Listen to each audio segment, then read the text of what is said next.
Milionovou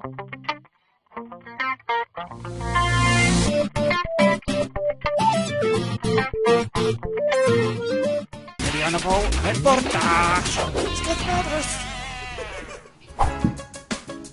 Je tady nová soutěž Milion za milion, kdy autor prvního videa s milionem zhlédnutí získá 1 000 000 korun českých. A my jako Sketch Brothers jsme tady o toho, aby jsme vám poradili, jak takové video natočit. Abyste vyhráli právě vy. No, spíš ty ne, vole. Se mi nelíbí, že dneska honíš v té lokale. Vaše video musí být zábavné, musí být originální, musí být netradiční, musí být velkolepé, musí to být prostě video, které lidi nadchne svou myšlenkou, nadchne čímkoliv, co lidi může zaujmout. Kreativita je základ.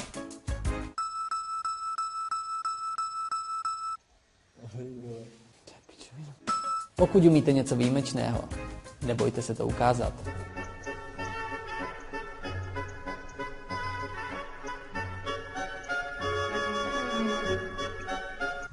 Nechte se jako Dominika Mesarašová natočit při zvětšování jistých tělesných partií. Dobrý den, prosím, mohl byste mě natočit, jak si zvětšuju kule? To mě za mě. No problem, no problem, no problem. Pro úspěch, jako měla Susan Boyle, stačí pouze 2 věci. A to být lehce retardovaný, ale hlavně umět zpívat jako ona.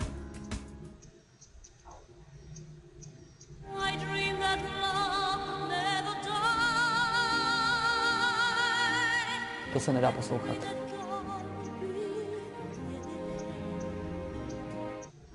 Pokud nemáte žádné nápady, tak skočte třeba do zdi. Mladík jménem Šílený Joto takto získal miliony zhlédnutí.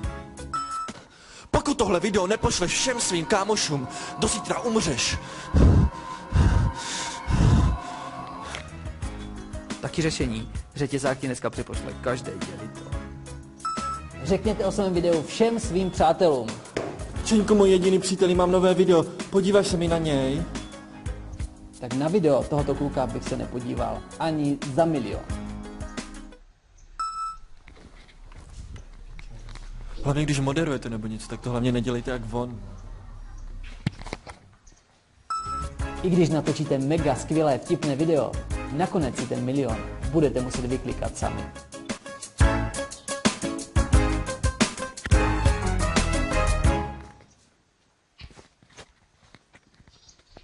Where the hell is Čeněk?